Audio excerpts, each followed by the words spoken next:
పశ్చిమ గోదావరి జిల్లా ఉండి నియోజకవర్గంలోని చిరుకూరు గ్రామంలో ఉండి శాసనసభ్యులు రఘురామకృష్ణంరాజు పెన్షన్ కార్యక్రమంలో పాల్గొని లబ్ధిదారులకి పెన్షన్ ని అందజేయడం జరిగింది. ఈ సందర్భంగా ఎమ్మెల్యే మాట్లాడుతూ రాష్ట్రంలో కూటమి ప్రభుత్వం ఇచ్చిన మాట నిలబెట్టుకుందని పెన్షన్ 4,000 రూపాయలు ప్రతి ఒక్కరికి అందించడం సంతోషంగా ఉందని తెలియజేశారు. ముఖ్యమంత్రి చంద్రబాబు నాయుడు అహర్నిశలు రాష్ట్ర ప్రభుత్వ అభివృద్ధి కోసం ప్రజల సంక్షేమం కోసం అహర్నిశలు పాటుపడుతున్నారని ఎమ్మెల్యే తెలిపారు.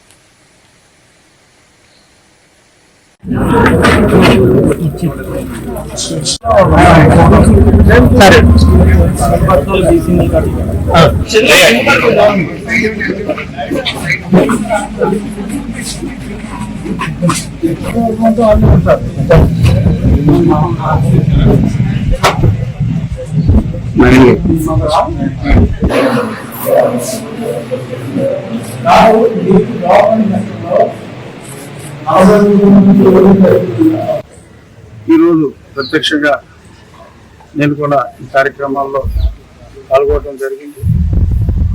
ప్రజలు ఏదైతే 3,000 నుంచి 4,000 చేస్తామని చెప్పి అన్నమాట ప్రకారం ఆ మాట నిలబెట్టుకోవడం, గత మాసంలో ఒక 3 నెలల బాకీ కూడా కలిపి అవన్నీ కూడా ఇస్తానంటాం.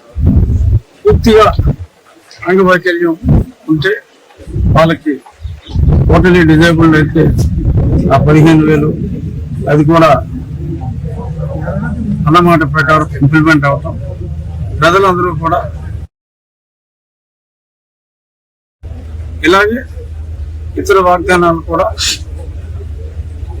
ఫేజెస్ లో అన్ని కూడా ఎక్కువ సమయం తీసుకోకుండా నెక్స్ట్ బడ్జెట్ పెట్టి టైంకి ఓటాన్ అకౌంట్ పెట్టడం జరిగింది. ఎందుకంటే అకౌంట్లు తెలపడం, గత ప్రభుత్వం ఎంత రుణం చేసిందో కూడా చెప్పట్ల పూర్తిగా.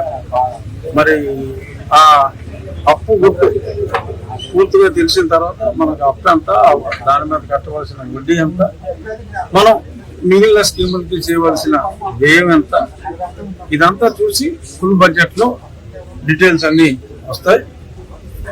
దఫాలుగా అంటే ఒక సూపర్ 6 లో కొన్ని అయినాయి, ఇంకొన్ని క్వార్టర్ ఒకటి కావచ్చు, ఒకసారి 1 నెల తర్వాత ఒకటి కావచ్చు. ఇచ్చిన వాగ్దానాలన్నీ కూడా నిలబెట్టుకునే దిశగా అహర్నిశలు తలమునకలుగా గౌరవనీయులైన ముఖ్యమంత్రి వారు ఉన్నారు. అన్నమాట ప్రకారం ఇప్పుడు అభివృద్ధిని కూడా కార్యక్రమ రూపంలో పెట్టాల్సిన అవసరం ఉంది. ఎలాగా